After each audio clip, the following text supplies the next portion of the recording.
Boa noite, graça e paz. Estamos na nossa série de quintas-feiras, a mensagem do reino. Estamos no módulo 1, o nosso estudo sobre o Pentateuco, sobre a Torá, sobre os 5 primeiros livros do Antigo Testamento. E o título deste módulo é Que Todas Essas Palavras Estejam no Seu Coração. E hoje, nesta noite, o título da nossa mensagem é A Páscoa. Então nós vamos considerar o texto de Êxodo, capítulo 12. E me permitam dizer algo para iniciar. Possivelmente nós não compreendemos o verdadeiro valor da Páscoa. É muito possível que para nós, cristãos do século 21, nós tenhamos muita dificuldade em compreender o verdadeiro valor da Páscoa. Agora, por favor, entenda bem o que eu estou querendo dizer quando afirmo isso. Eu não estou dizendo, quando afirmo que nós não entendemos o verdadeiro valor da Páscoa, que nós achamos que a Páscoa é sobre coelhos e ovos de chocolate e não sobre a ressurreição de Jesus. Então, o sentido que a Páscoa tem no Novo Testamento me parece que já é bastante claro para a maioria de nós. Eu sei que o pastor Marco tem feito um excelente trabalho aqui, inclusive com musicais de Páscoa, né, pastor, e tudo mais. Então, eu acho que nós não temos dificuldade de chegar ali em março, abril do ano, e apesar de os mercados estarem cheios de ovos de chocolate, a ponto de a gente ter que abaixar a cabeça assim para caminhar, né, a gente sabe que o verdadeiro sentido da Páscoa, já de acordo com o Novo Testamento, é o sacrifício de Jesus, a morte de Jesus por nós e a sua ressurreição. Mas, por outro lado, nós também temos a ceia do Senhor, que nos lembra disso e que, dependendo do contexto, é celebrada com certa frequência. E aqui na PIB de Montenegro, ela é celebrada mensalmente, não é mesmo, pastor? Então, isso também nos lembra do sacrifício de Jesus.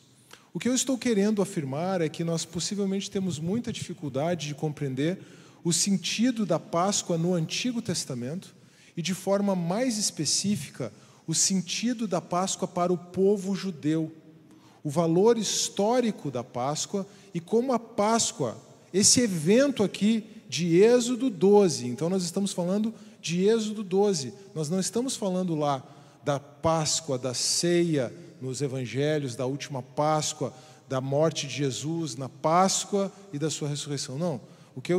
Sobre o que nós vamos conversar nesta noite é sobre a Páscoa como um evento marcante, significativo, talvez como o evento mais marcante da história do povo judeu. Até, é claro, a vinda do Messias, exceto pelo fato de que os judeus, enquanto povo, não reconheceram Jesus como seu Messias. Mas nós precisamos entender um pouco, então, o valor e o sentido que a Páscoa como um evento histórico, a Páscoa do Antigo Testamento, Êxodo capítulo 12, o valor que tudo isso tem para o judeu. E para nos ajudar um pouquinho, eu trago aqui uma citação de John Goldingay. Ele já apareceu em algumas das nossas conversas aqui, ele é considerado possivelmente o maior erudito do Antigo Testamento da atualidade, e ele diz o seguinte: a Páscoa marca o início da mudança de Israel como uma nação a serviço do faraó para o serviço a Deus. Vejam a transição. O povo de Israel era escravo do faraó no Egito. E esse evento que nós vamos considerar hoje, a Páscoa, marca a transição para então de escravos do faraó, servos de Deus. Eles, na verdade, eram um povo, eles ainda nem eram uma nação.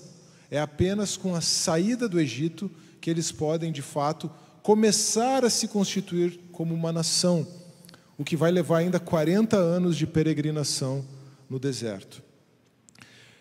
Eu tenho trazido aqui, agora desde a semana passada, também os temas básicos do Êxodo. Por muitas semanas eu repeti aqui os temas básicos do Gênesis, mas vamos lembrar os temas básicos do Êxodo.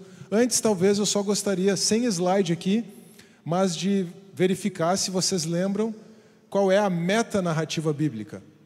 Lembram? Criação, Queda, redenção, nova criação. Muito importante nós termos isso em mente sempre, porque essa estrutura, que é uma estrutura que decorre da revelação de Deus na história, ela está por trás de todas as Escrituras e, de certa forma, ela também está presente aqui na consideração da Páscoa. Mas os temas básicos do Êxodo são a supremacia do Senhor sobre as divindades pagãs. Nós vamos falar um pouquinho sobre isso nesta noite. A lei como constituição religiosa e social para Israel. Isso ainda não vai ficar claro, mas na sequência dos nossos estudos vai ficar bastante claro. O Êxodo como o acontecimento da redenção de Israel. E a Páscoa é o evento central do Êxodo. E a presença de Deus simbolizada pelo tabernáculo. Meus irmãos, não percam a mensagem sobre o tabernáculo. Vai ser demais. Não percam. A mensagem sobre o tabernáculo vai ser muito especial. Tá bom? Mas, obviamente, nós ainda não vamos considerar o tabernáculo nesta noite. O Êxodo como acontecimento da redenção de Israel é aquele tema básico do Êxodo, desse livro. O Êxodo, a saída do Egito, né, é o significado da palavra. Êxodo significa sair, saída. Então, o Êxodo como o evento da redenção de Israel, o evento básico da redenção de Israel, que grava nesse povo e que marca nas Escrituras a própria ideia de redenção e o agir redentor de Deus, é o que nós vamos considerar de forma muito especial, olhando para a Páscoa, mas olhando também um pouco em retrospectiva, vamos considerar a supremacia do Senhor sobre as divindades pagãs. Vamos ler. Então, convido os irmãos a abrirem as suas Bíblias ou os seus celulares ou simplesmente acompanhar aqui na tela uma porção significativa do capítulo 12, Êxodo 12, verso 1 até o 20. O Senhor disse a Moisés e a Arão no Egito: Este será o primeiro mês do ano para vocês. Digam a toda a comunidade de Israel que no 10º dia deste mês todo homem deverá separar um cordeiro ou um cabrito para a sua família, um para cada casa. Se uma família for pequena demais para um animal inteiro, deve dividi-lo com o seu vizinho mais próximo, que tem um número adequado de pessoas em casa para compartilhar e conforme o que cada um puder comer. O animal escolhido será macho de 1 ano sem defeito e pode ser cordeiro ou cabrito. Guardem-no até o 14º dia do mês, quando toda a comunidade de Israel irá sacrificá-lo ao pôr do sol. Então peguem um pouco do sangue e passem nas laterais e nas vigas superiores das portas das casas, nas quais vocês comerão o animal. Então peguem um pouco do sangue e passem nas laterais e nas vigas superiores das portas das casas, nas quais vocês comerão o animal. Naquela mesma noite, comerão a carne assada no fogo, com ervas amargas e pão sem fermento. Ervas amargas para lembrar do sofrimento no Egito e pão sem fermento, porque a Páscoa foi comida às pressas e não houve tempo de o pão fermentar. Verso 9. Não comam a carne crua nem cozida em água, mas assada no fogo, cabeça, pernas e vísceras. Não deixem sobrar nada até pela manhã. Caso isso aconteça, queimem o que restar, antecipando já o holocausto, como um sacrifício muito importante no sistema do tabernáculo. Vocês o comerão da seguinte forma: cinto no lugar, sandálias nos pés e cajado na mão. Comam apressadamente. Esta é a Páscoa do Senhor. Uma maneira estranha de você jantar, não é mesmo? Normalmente a gente janta já de pijama, né? Mas não, aqui eles tinham que jantar, que comer aquele animal preparados para sair. Porque esta é a Páscoa do Senhor, ou esta é a passagem do Senhor. Naquela mesma noite, aí o próprio Senhor explica, verso 12. Naquela mesma noite passarei pelo Egito e matarei todos os primogênitos, tanto dos homens como dos animais, e executarei juízo sobre todos os deuses do Egito. Eu sou o Senhor. Executarei juízo sobre todos os deuses do Egito. Verso 13. O sangue será um sinal para indicar as casas em que vocês estiverem. Quando eu vir o sangue, passarei adiante. A praga de destruição não os atingirá quando eu ferir o Egito. Este dia será um memorial que vocês e todas as suas gerações celebrarão como festa ao Senhor. Celebrem-no como estatuto perpétuo. Durante 7 dias comam pão sem fermento. No primeiro dia, tirem de casa o fermento, porque quem comer qualquer coisa fermentada, do primeiro ao 7º dia, será eliminado de Israel. No primeiro dia, convoquem uma reunião sagrada. No 7º, outra. Não façam nenhum trabalho nesses dias, exceto o da preparação da comida para todos. É só o que poderão fazer. Celebrem a festa dos pães sem fermento, porque foi nesse mesmo dia que eu tirei as tropas de vocês do Egito. Celebrem esse dia como estatuto perpétuo por todas as suas gerações. No primeiro mês, comam pão sem fermento, desde o entardecer do 14º dia até o entardecer do 21º dia. Durante 7 dias, vocês não deverão ter fermento em casa, pois quem comer qualquer coisa fermentada será eliminado da comunidade de Israel, seja estrangeiro, seja nativo. Não comam nada fermentado. Onde quer que morarem, comam apenas pão sem fermento. Gravem essa expressão, seja estrangeiro, seja nativo. E se eu esquecer de mencionar porque eu pedi para gravarem, Tito, por favor, me lembra, tá? Sobre por que é importante olharmos para essa expressão aqui. Seja estrangeiro, seja nativo. Amém. Vamos orar? Pai, que a Tua palavra que foi lida nesta noite possa alcançar os nossos corações e que possamos compreender no seu contexto, como marco histórico, como memorial, a Páscoa para o povo de Israel, para que possamos entender ainda melhor o sentido que a Tua redenção e que o sacrifício de Cristo tem para todos nós. Nós nos sujeitamos a Ti nessa noite e pedimos a Tua graça, em nome de Jesus. Amém. Amém. A grande pergunta que está por trás desse texto que nós lemos, meus irmãos, a grande pergunta que está por trás desse texto que nós lemos é: como Israel pode ser liberto após um período tão grande de escravidão? Nós precisamos lembrar aqui que, neste momento, Israel está há 430 anos no Egito. E muitos desses anos foram anos em que o povo de Israel foi escravizado pelo faraó, ou pelos faraós, pensando numa sequência de faraós, pelo faraó, o rei do Egito. Então aquele povo, que era o povo de Deus, o povo escolhido, o povo que tinha sido constituído a partir de uma promessa que Deus fez a Abraão, Isaque e Jacó, o povo que tinha como promessa para si uma terra, estava no Egito, longe da sua terra prometida e escravizado. E isso já durava 430 anos. Então veja que, acima de tudo, havia uma urgência no coração do povo de Israel. Havia uma urgência. A redenção era urgente. Eles ansiavam por isso. Eles ansiavam por isso, ainda que, de certa forma, eles já estivessem acostumados com toda aquela situação. Então, quando a palavra de Deus vem e diz que eles devem comer apressadamente, nós podemos entender que há 2 sentidos aqui nesta pressa. Por um lado, porque tudo que ia acontecer muito rápido. E Deus ia fazer as coisas acontecerem muito rápido, e eles precisavam estar prontos para aquilo que Deus iria fazer. Mas, ao mesmo tempo, havia uma urgência. A pressa já estava no coração daquele povo, antes de estar na necessidade de fazerem as coisas rápido e na necessidade até mesmo de comerem prontos para sair.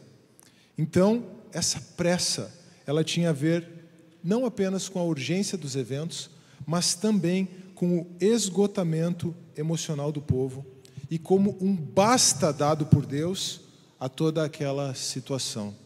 E é aqui, nesse contexto da pressa e do basta que Deus deu, aquela situação da escravidão do seu povo, que nós temos antes desse texto, e preparando esse texto, a gente, da semana passada, Êxodo 3, a sarça ardente, para hoje, cobre todos esses eventos, Êxodo 12 e a Páscoa. Os eventos significativos que nós temos entre Êxodo 3 e Êxodo 12 são as 10 pragas que o Senhor enviou sobre o Egito. E eu vou pelo menos mencionar as 10 pragas, porque é bem importante que nós tenhamos ela em mente para entender um pouquinho melhor esse texto. Mas os capítulos anteriores praticamente cobrem, então do capítulo 3 até o capítulo 12, nós temos ali essas 10 pragas. Quais são as 10 pragas que o Senhor enviou ao Egito? Primeiro, água transformada em sangue. Depois, rãs. Depois, mosquitos, moscas, morte dos animais, úlceras e tumores nos homens e nos animais, chuva de pedras, nuvens de gafanhotos, trevas, densas trevas, trevas que se podiam apalpar, e por fim, o que está acontecendo agora no capítulo 12, a morte dos primogênitos. E talvez você pense assim, puxa, mas essa praga de todas é a mais pesada, é a mais forte, é a mais dura. E de fato essa praga foi a mais dura. Em razão da dureza do coração dos egípcios, a coisa precisou chegar nesse ponto da morte dos seus primogênitos, dos primogênitos dos homens e dos animais, e até mesmo o primogênito do faraó morreu. A coisa precisou chegar a esse ponto. A obstinação dos egípcios, a obstinação, o coração duro do faraó foi tamanho que a coisa precisou chegar neste ponto. O texto diz, o Senhor afirma que ele passaria sobre o Egito, ele executaria juízo e ele mataria os primogênitos do Egito. E eu não posso aqui passar por cima dessa afirmação. Essa afirmação pode parecer muito dura para nós, mas o israelita, ele não está preocupado, como nós, com o problema do mal. Se Deus existe, por que sofremos? Ou ainda, se Deus é bom, Ele é o autor do mal. O israelita não pensava nessas categorias, com esse tipo de categoria. O israelita reconhecia a soberania de Deus sobre todas as coisas, sobre a vida e sobre a morte. E então, se os cidadãos do Egito, e se o seu rei, se o faraó, endureceram o coração a tal ponto que ele apenas poderia ser quebrado mediante um juízo tão severo, então não há problema nenhum na mentalidade do hebreu que seja o próprio Senhor que executa esse juízo. Mas, acima de tudo, a morte dos primogênitos é uma consequência da dureza do coração do faraó e do seu povo, acima de tudo.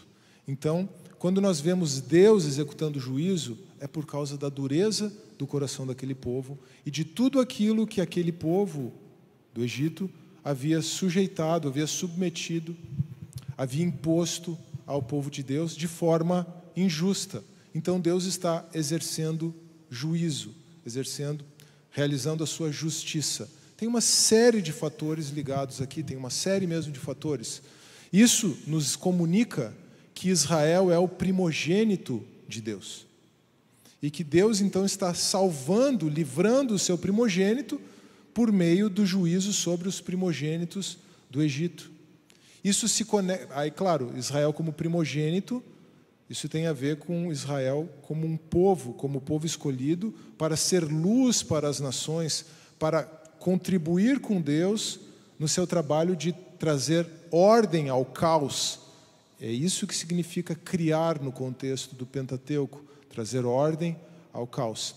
Então, Deus está salvando o seu primogênito, ainda que isso custe a vida dos primogênitos do Egito. E isso se conecta também com assunto de uma mensagem nossa de algumas semanas atrás, com a própria passagem de Gênesis, capítulo 22, em que Deus livra da morte o primogênito de Abraão, Isaque, ou o filho de Abraão, Isaque, por meio da provisão de um cordeiro. E é por isso que na Páscoa os israelitas precisam sacrificar um cordeiro para que a vida dos seus filhos primogênitos fosse preservada e para que com isso eles pudessem sair do Egito. Mas acima de tudo, se nós olharmos para essas 10 pragas, e é uma pena que eu não tenha tempo de explorar isso aqui, mas essas 10 pragas, elas se conectam, a maior parte delas,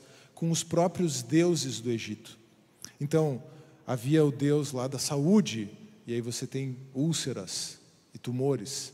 Haviam os deuses ligados ao Nilo, ou à plantação, ou à agropecuária, e aí você tem as águas do Nilo transformadas em sangue, o granizo destruindo com a plantação, os gafanhotos, a morte dos animais e tudo isso.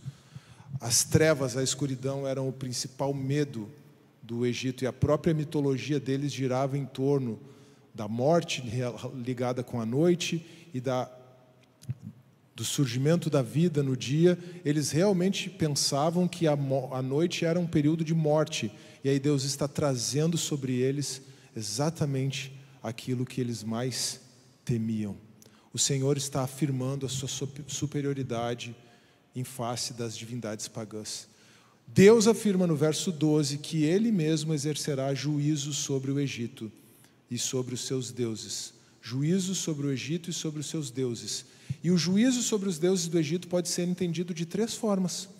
Primeiro, a partir dessa relação entre as pragas e os deuses do Egito. Todas essas pragas mostram que o Senhor é maior do que os deuses do Egito, que eram relacionados a cada uma daquelas situações que está sendo atacada por Deus. Depois, a afirmação de que Deus exerceu juízo sobre os deuses do Egito, o Senhor exerceu juízo sobre os deuses do Egito, pode ser entendida de uma forma muito simples. Os deuses do Egito, tão poderosos no imaginário do seu povo, não conseguiram cuidar do seu povo. Não era para isso que eles eram adorados, não era para isso que o povo prestava culto, não era para isso que o povo sacrificava. Eles não foram cuidados pelos seus deuses, porque o Senhor é mais poderoso do que eles. Mas, por fim, nós precisamos lembrar que o faraó representava as divindades do Egito. Os deuses do Egito eram representados pelo faraó. E assim, ao exercer juízo sobre faraó, e até mesmo sobre o seu filho, e quebrando a dureza do coração do faraó, Deus exerceu juízo sobre os deuses do Egito. O Senhor exerceu juízo. Yahvé, ou Jeová, Jeová, como cantamos inclusive nessa noite, exerceu juízo sobre os deuses do Egito.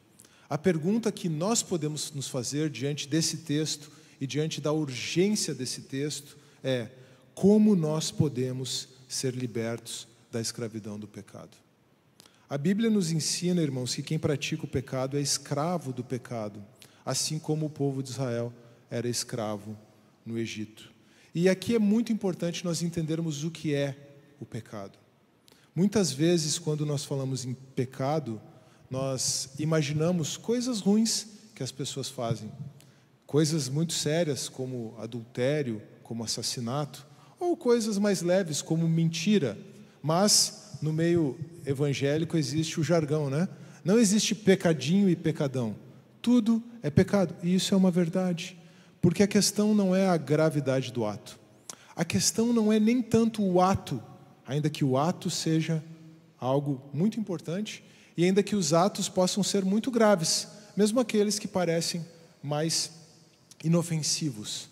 Porque o problema do pecado não são as coisas que nós fazemos. As coisas que nós fazemos trazem problema, as coisas que nós fazemos prejudicam os demais, prejudicam a nós mesmos, prejudicam os demais e ofendem a santidade de Deus. Mas a grande questão é que as coisas ruins que nós fazemos, sejam elas grandes ou pequenas, são uma consequência da rebelião que existe no nosso coração.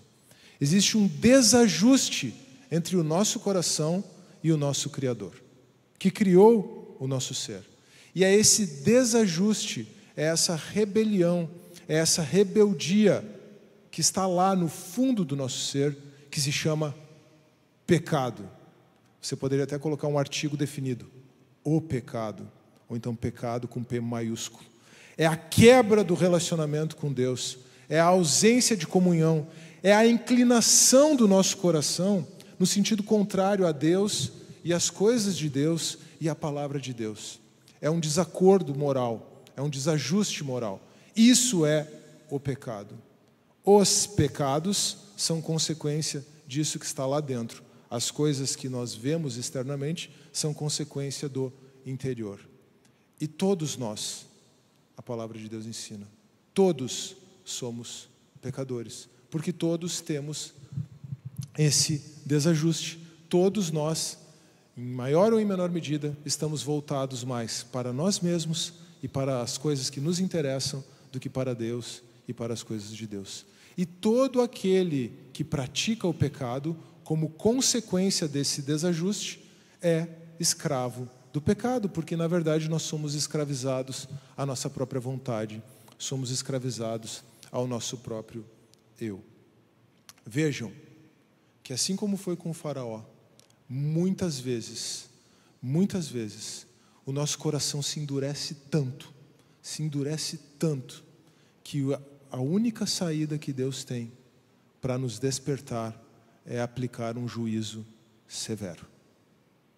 Isso acontece na vida de muitas pessoas. Não deveria ser assim, não precisava ser assim.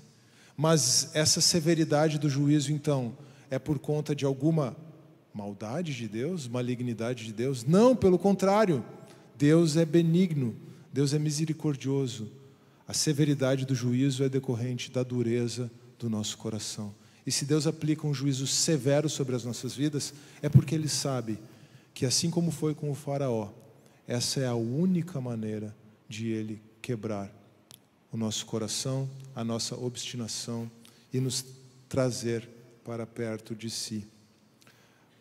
É muito interessante, C.S. Lewis tem uma frase que diz assim: a dor, o sofrimento, é um megafone que Deus usa para falar com um mundo surdo.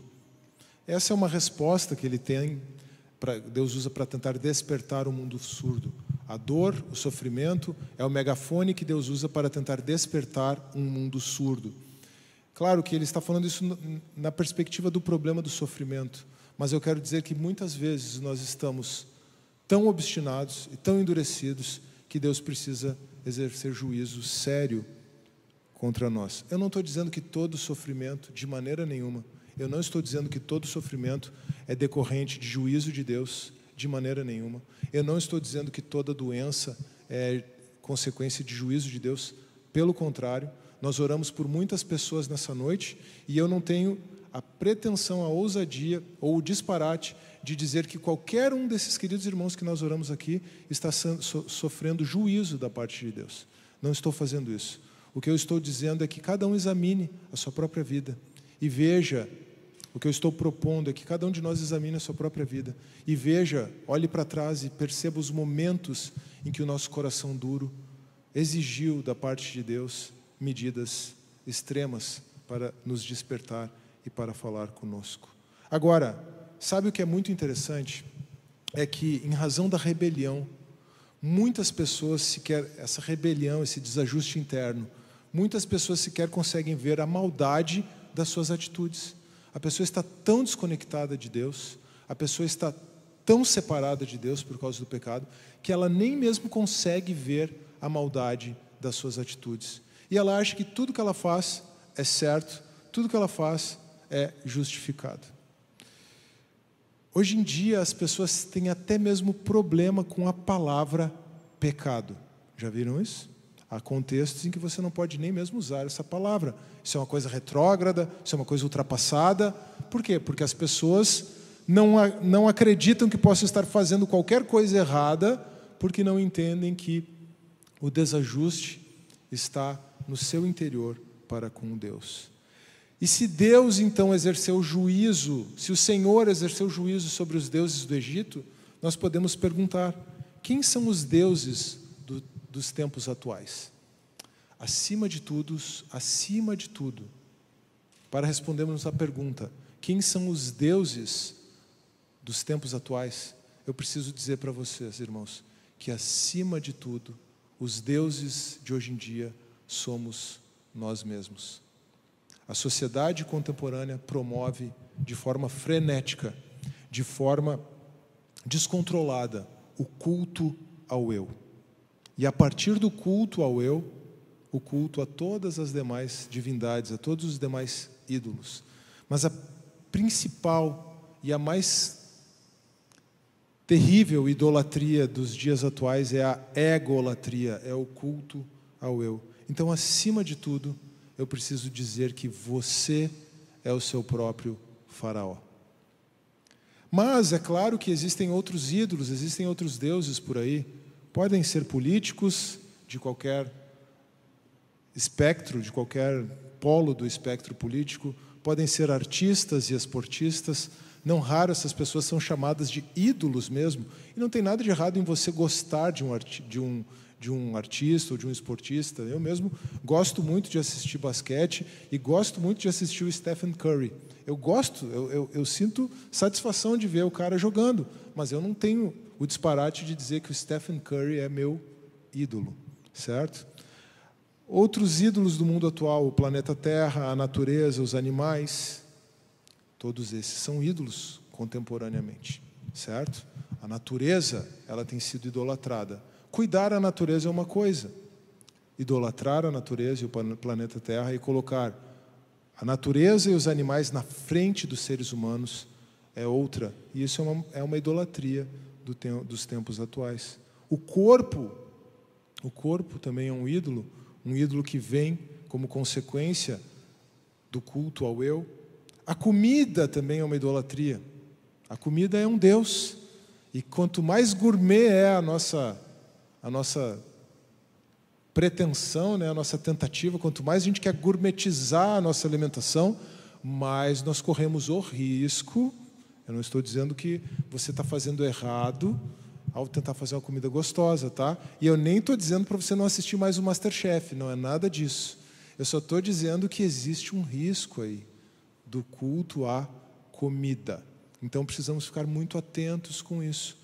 O culto ao eu, o culto ao corpo, o culto à comida, e há também o culto à tecnologia.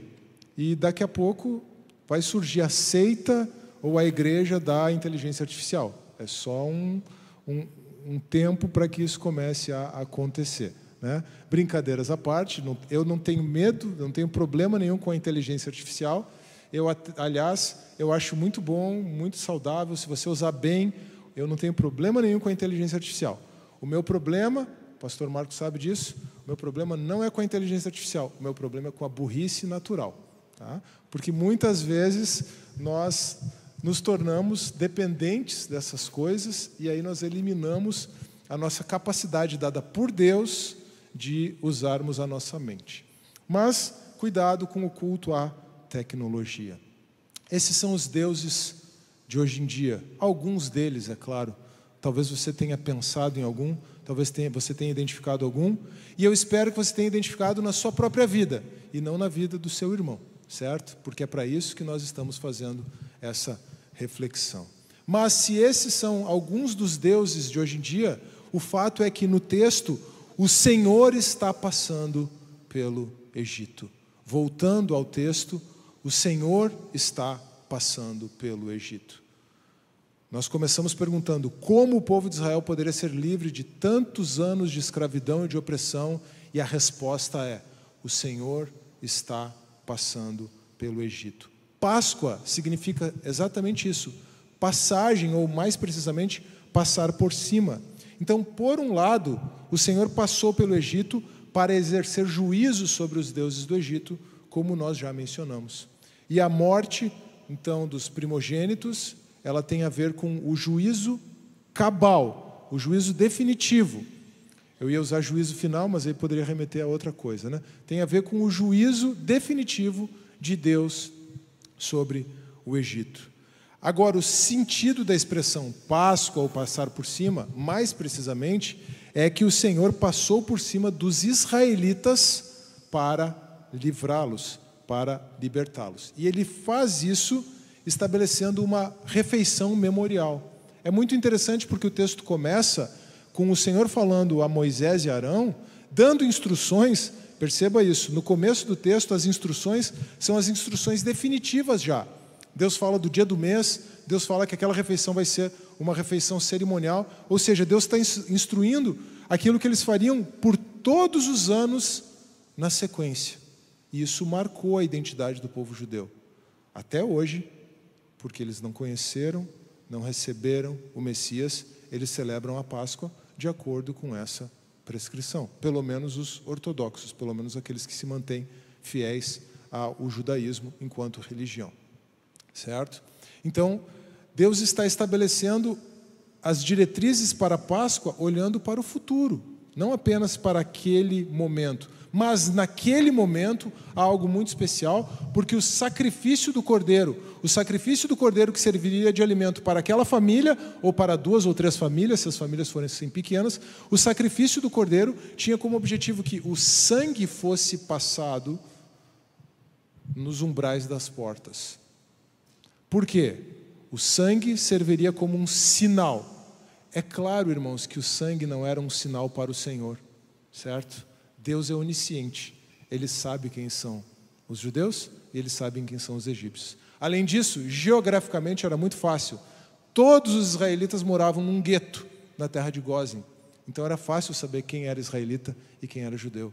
O sinal, por mais que Deus diga assim, servirá como um sinal para mim, esse sinal era um sinal para o povo, para que Deus testasse o coração do povo, para que Deus visse se o povo realmente o temia e para que Deus visse se o povo estava realmente identificado consigo e com os seus planos, identificado com Ele, Deus, e com os seus planos.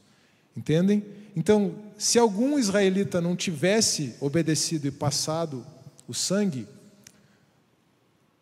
o texto não diz, então nós cremos que todos fizeram isso, né? Se algum israelita não tivesse feito isso, e aquele israelita então sofresse juízo junto com o Egito, o que Deus estaria julgando? Qual seria o juízo? Não é porque Deus não sabia que era um... Não, Deus estava mostrando ali o seu poder, a sua soberania, a sua suprema autoridade. Então, o sangue do cordeiro nas portas é um sinal para o povo, acima de tudo, ainda que no texto Deus diga, será um sinal para mim, mas era um sinal para eles, de maneira que nós podemos dizer que os israelitas foram marcados pelo sangue, e o que Israel como povo tem a sua identidade definida pelo sangue do cordeiro pascal.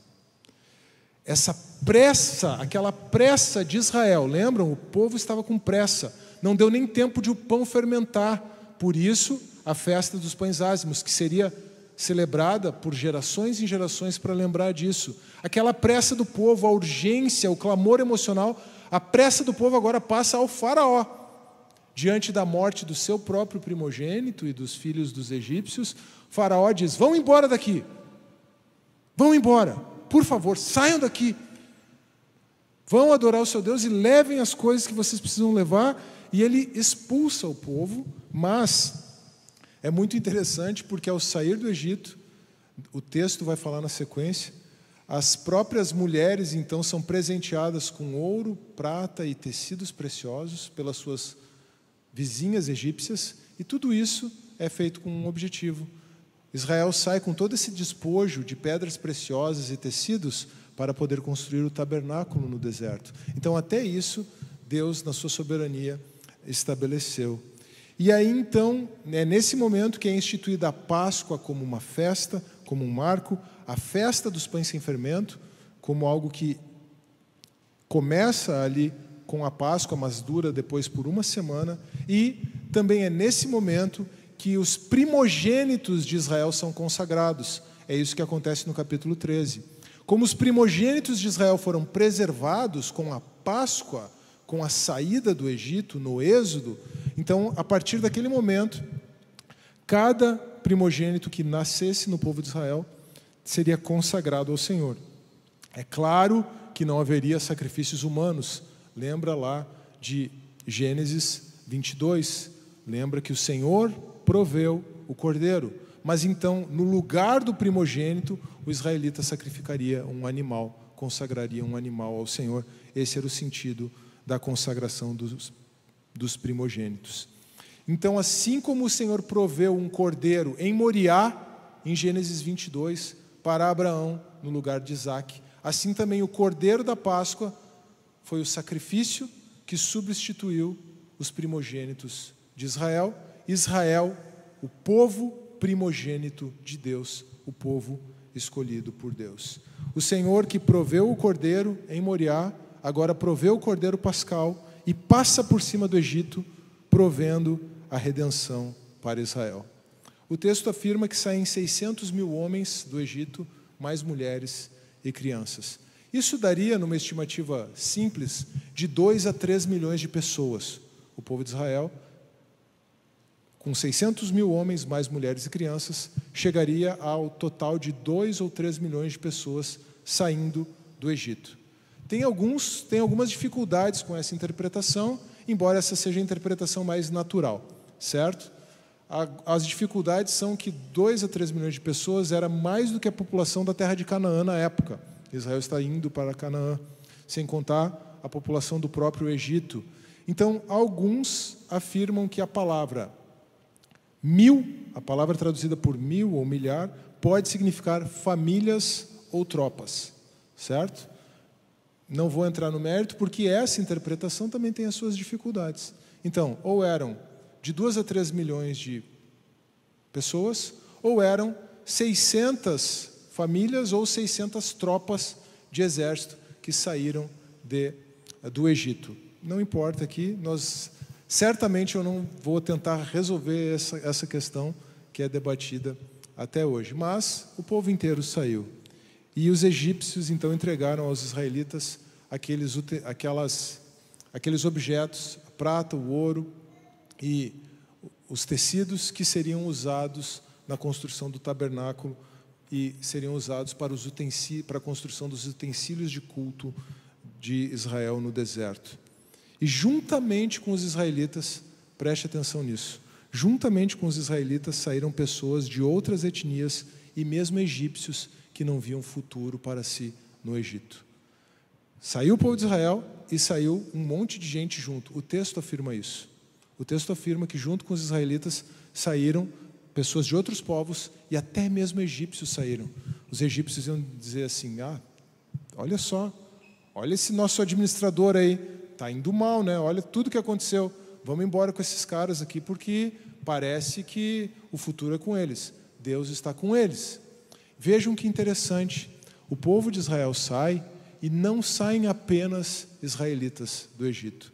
O povo de Israel sai, e quando esse povo se estabelece no deserto, e depois quando esse povo se estabelece na terra prometida, ainda que eles tivessem que expulsar os habitantes da terra, eles trazem consigo pessoas que não são israelitas. E Deus diz que não tem problema nenhum que essas pessoas, aqueles que saíram do Egito com eles, e mesmo aqueles da terra que se sujeitassem, da terra de Canaã que se sujeitassem aos israelitas, não havia problema nenhum que eles habitassem com os israelitas. Eles podiam habitar como estrangeiros residentes ou eles podiam se tornar israelitas. E aí é muito interessante porque a Páscoa também demarca a identidade do povo. Se o estrangeiro quiser participar da Páscoa, ele precisa ser circuncidado. O que Deus está dizendo? Na verdade, o que define a identidade de israelita, o que define a identidade de povo de Deus, não é o nascimento. Perceberam isso? Não é a etnia. Está claro aqui, está muito claro no texto já. Deus diz: qualquer egípcio que saiu do Egito com vocês, se ele for circuncidado, ele pode participar da Páscoa. O egípcio circuncidado é incluído no povo de Deus e se torna israelita. A verdade, irmãos, e isso é claro, os estudos, inclusive genéticos, comprovam, quando você sobrepõe a genética à demografia, a identidade de judeu, de israelita, nunca foi dada pelo nascimento. Ela sempre foi dada pela observância dos preceitos de Deus. Então, quando Paulo afirma em Romanos capítulo 2, que verdadeiro judeu não é o que é do nascimento, mas o do coração, ele simplesmente está aplicando agora, diante da revelação completa de Deus em Cristo, a verdade que já estava clara desde o Gênesis, desde o Êxodo. Então vejam, a identidade do povo de Israel é definida pelo sangue. A identidade do povo de Israel é definida pelo sangue.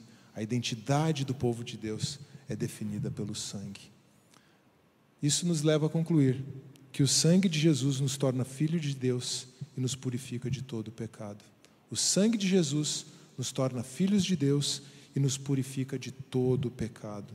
Se o povo de Israel teve a sua identidade marcada pelo sangue do Cordeiro na Páscoa, muito mais nós temos a nossa identidade definida pelo sangue de Jesus, que foi vertido na cruz do Calvário. O Evangelho de João, capítulo 1, verso 12, diz: todos que o receberam, receberam também o direito, a autoridade de serem chamados filhos de Deus, aqueles que creram no nome de Jesus. Assim como os israelitas foram libertos da escravidão do Egito pelo sangue do Cordeiro Pascal, nós somos libertos da escravidão do pecado pelo sangue de Jesus. Se você for marcado pelo sangue de Cristo, como as portas dos israelitas foram marcadas pelo sangue de um cordeiro na Páscoa, então você estará protegido da destruição quando Deus implementar a sua soberania de forma definitiva e julgar esse mundo resistente à sua autoridade. Mas para isso, você precisa estar marcado pelo sangue de Jesus, para escapar do juízo que Deus vai exercer sobre toda a terra. Na cruz de Cristo, Deus exerceu juízo sobre todos os deuses deste mundo. Nenhum ídolo pode resistir ao poder do sangue de Jesus. E se o principal ídolo de hoje em dia somos nós mesmos, é o nosso eu, é o nosso ego, então o primeiro ídolo que precisa se dobrar diante do poder do nome de Jesus, o primeiro ídolo que precisa reconhecer o valor do sacrifício de Cristo e do sangue de Jesus, é aquele que está entronizado no nosso coração. Nós mesmos precisamos nos dobrar ao Senhor Jesus, nós mesmos precisamos reconhecer o poder e o valor do seu sacrifício, para então sermos, como Paulo afirma, libertos da ira que vem sobre esse mundo. Ou como João Batista dizia, livrem-se da ira vindoura. É o sangue de Jesus. Mas vejam, acima, muito mais do que pensar na ira vindoura, o que eu quero que nós percebamos é que na cruz Deus já exerceu juízo sobre todos os ídolos deste mundo. E todos foram derrotados por Cristo. Nós precisamos apenas nos render aos seus pés. Em 1 Coríntios capítulo 5, Paulo afirma aos coríntios, orgulhosos que eram, cheios de divisão, cheios de soberba, Paulo afirma o seguinte: o orgulho de vocês não é bom. Vocês não sabem que um pouco de fermento faz fermentar toda a massa? Olha que interessante aqui a metáfora usando o fermento, falando que um pouquinho de fermento fermenta toda a massa. Nesse caso, um pouquinho de orgulho estraga toda a nossa vida. Livrem-se do fermento velho, para que vocês sejam massa nova e sem fermento, como realmente são. É claro que ele está aludindo aqui à festa dos pães sem fermento.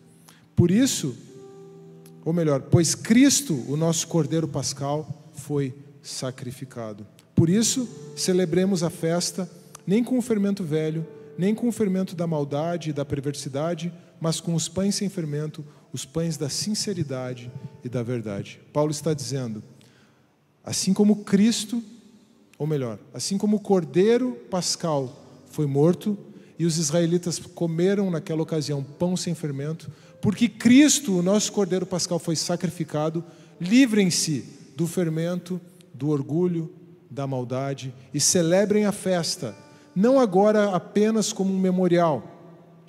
Claro que nós não vamos celebrar mais a Páscoa dos judeus, mas nós temos a data da Páscoa cristã, nós temos a ceia, nos lembrando todos os meses do sacrifício de Jesus, e acima de tudo, se a palavra é fielmente pregada, em todo culto nós seremos lembrados do sacrifício de Cristo por nós. e como a palavra é fielmente pregada aqui nessa igreja, vocês são seguidamente lembrados do sacrifício vicário de Cristo Jesus. E é assim que nós vamos celebrar a festa, celebrar a nossa vida entregue a Deus, deixando de lado toda a maldade, toda a soberba, todo o egoísmo, todo o orgulho, tudo aquilo que não procede do alto, e prosseguindo em direção às coisas do alto, pelo poder do sangue de Jesus, marcados por essa identidade do sangue de Jesus. Nessa noite, nós consideramos a Páscoa, o texto de Êxodo, capítulo 12, versos 1 a 20. Nós começamos com a pergunta: como Israel pode ser liberto após um período tão grande de escravidão? Mas nós viemos para o tempo presente e perguntamos como nós podemos ser libertos da escravidão do pecado. No texto, o Senhor está passando pelo Egito. E hoje, o sangue de Jesus nos torna filhos de Deus e nos purifica de todo o pecado. Deixemos de lado o pecado, a maldade e a soberba, porque Cristo, o nosso Cordeiro Pascal, já foi sacrificado. Você pode se colocar de pé para nós orarmos antes de cantarmos um último cântico? Pai, nós te agradecemos pelo teu grande amor. Nós te agradecemos porque na história tu livraste o povo de Israel do Egito pela tua graça, exercendo juízo sobre os deuses do Egito, mas passando por cima das casas dos israelitas, deixando para eles um sinal, um povo marcado pelo sangue. Quanto mais nós, Deus, somos marcados pelo sangue de Jesus Cristo, um cordeiro puro, sem mancha, sem mácula, que se entregou no nosso lugar.